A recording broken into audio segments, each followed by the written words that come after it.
যোৰহাটত সদৌ চুতীয়া জাতি সন্মিলনৰ বিশাল গণসমাৱেশ। উল্লেখযোগ্য যে পশ্চিম যোৰহাট ক্ৰীড়া সন্থাৰ খেলপথাৰত বিশাল গণসমাৱেশ। জনজাতিকৰণৰ দাবীত এই কাৰ্যসূচী সদৌ চুতীয়া জাতি সন্মিলন যোৰহাট জিলা সমিতিৰ কেইবাটাও সংগঠনে অংশগ্ৰহণ কৰে। যোৰহাট জিলা আয়ুক্তৰ কাৰ্যালয়ৰ সন্মুখত এই বিশাল সমদলটি বাহিৰ কৰা হয়। যে চুতীয়া জনগোষ্ঠীক জনজাতিকৰণৰ বাবে এটা দীৰ্ঘদিনীয়া এটা আন্দোলনৰ কাৰ্যসূচী গ্ৰহণ কৰি থকা হৈছে। আপোনালোকে জানে যে তদানীন্তন প্ৰধানমন্ত্ৰী ইন্দিৰা গান্ধীৰ দিনতে চুতীয়া জনগোষ্ঠীক জনজাতিকৰণৰ বাবে এক প্ৰতিবেদন পঠিওৱা হৈছিল আৰু অসম চৰকাৰলৈ তাৰ বাবে প্ৰতিবেদন পঠিয়াইছিল। সেই প্ৰতিবেদনত কিন্তু উল্লেখ আছিল যে চুতীয়াসকলক জনজাতিকৰণৰ মৰ্যাদা প্ৰদান কৰিব লাগে। তাৰোপৰি 1960 চনলৈকে ভাৰতীয় গেজেটত চুতীয়াসকল জনজাতি বুলিয়ে উল্লেখ আছে। কিন্তু পৰৱৰ্তী সময়ত চৰকাৰসমূহে বিভিন্ন মেৰপেচত কৰি চুতীয়া জনগোষ্ঠীক জনজাতিকৰণৰ মৰ্যাদাৰ পৰা বঞ্চিত কৰিলে। আমি জনজাতি হয়েই, কিন্তু যোৱা চৰকাৰসমূহে বিভিন্ন প্ৰকাৰে আমাক জনজাতিকৰণৰ মৰ্যাদা দিয়াৰ নামত তেওঁলোকে প্ৰতাৰণা কৰি আহিছে, তেওঁলোকে প্ৰবঞ্চনা কৰি আহিছে। তেওঁলোকে আমাক প্ৰলোভন দিয়ে ইলেকশ্যনৰ আগত যে তেওঁলোকে আসনৰ গাদীলৈ অহাৰ পিছতে আমাক জনজাতিকৰণৰ মৰ্যাদা প্ৰদান কৰিব। 2014 চনত যেতিয়া বিজেপি চৰকাৰখন আহিছিল, সেই সময়ৰ বৰ্তমানৰ প্ৰধানমন্ত্ৰী নৰেন্দ্ৰ মোদী ডাঙৰীয়াই আমাক স্পষ্টভাৱে কৈছিল যে চুতীয়াসকলক ধৰি 6 জনগোষ্ঠীক তেওঁলোকে আসনলৈ অহাৰ এমাহৰ ভিতৰতে জনজাতি মৰ্যাদা প্ৰদান কৰিব। কিন্তু সেই ক্ষেত্ৰত বৰ্তমানৰ চৰকাৰখন ব্যৰ্থ হৈছে।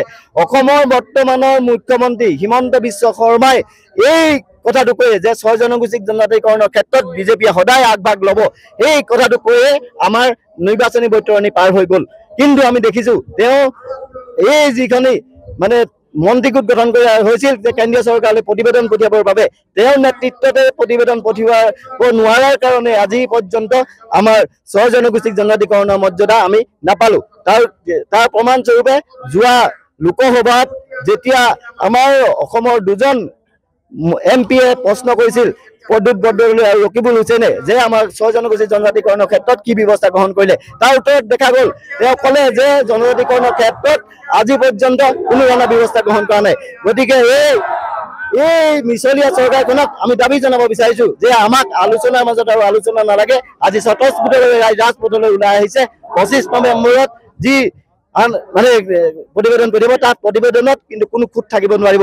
এই ক্ষেত্ৰত অন্যান্য জাতি জনগোষ্ঠীৰ নেতৃত্বসকলে যি ধৰণৰ মন্তব্য আগবঢ়াইছে, সেই মন্তব্যৰ ক্ষেত্ৰতো কিন্তু আমি আদিত্য কাকলাই ডাঙৰীয়াক এটা কথা কৈছোঁ যে অসমৰ আদিম ভূমিপুত্ৰ চুতীয়া জনগোষ্ঠীক জনজাতিকৰণৰ ক্ষেত্ৰত অধিকাৰ আছে আৰু এই জনগোষ্ঠীটোৰ সম্পূৰ্ণ ক্ৰাইটেৰিয়া আছে। অতি পিছপৰা এই জনগোষ্ঠীৰ জনজাতিকৰণৰ ক্ষেত্ৰত তেওঁলোকে বাধা আৰোপ কৰাটো আদৌ পৰিতাপৰ কথা। কাৰণ যোৱা সময়ছোৱাত আমি দেখিছোঁ যে জনজাতিকৰণৰ ৰূপ দি তেওঁলোকে আমাক নিৰ্বাচনী বৈতৰণি পাৰ হোৱাৰ পিছত আৰু তেওঁলোকে হেৰি কৰে। তাৰোপৰি এটা কথা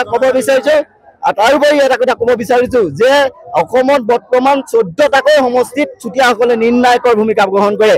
এটা কথা আমি অসমৰ মুখ্যমন্ত্ৰীজনক কৈছোঁ যে অহা সময়ছোৱাত যদি আমি জনজাতিকৰণৰ মৰ্যাদা নাপাওঁ, 14টা সমষ্টিত আমাক কাৰোবাক জিকাব নোৱাৰিলেও কিন্তু আমি তেওঁলোকক হৰুৱাই দেখুৱাই দিম যে চুতীয়াসকল আজি একত্ৰিত হৈ তেওঁলোকৰ বিৰুদ্ধে ৰাজনৈতিকভাৱে সিদ্ধান্ত গ্ৰহণ কৰিবৰ কাৰণে আগবাঢ়ি আহিছে। দুখজনক কথা যে চুতীয়াসকলৰ বৰ্তমান চহকী সংস্কৃতি আছিলে, কাৰণ অসমৰ যি বাৰেবৰণীয়া সংস্কৃতি আছে, সেই সংস্কৃতিত অধিকাংশকে চুতীয়াসকলৰ সংস্কৃতিৰ পৰা অহা।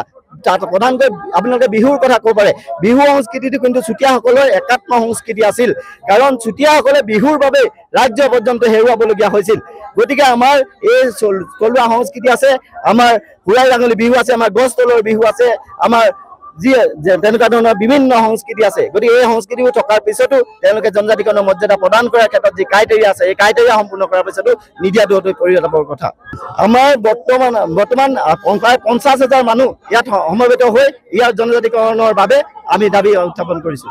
অনুপম বৰাৰ ৰিপৰ্ট, নিউজ নাও।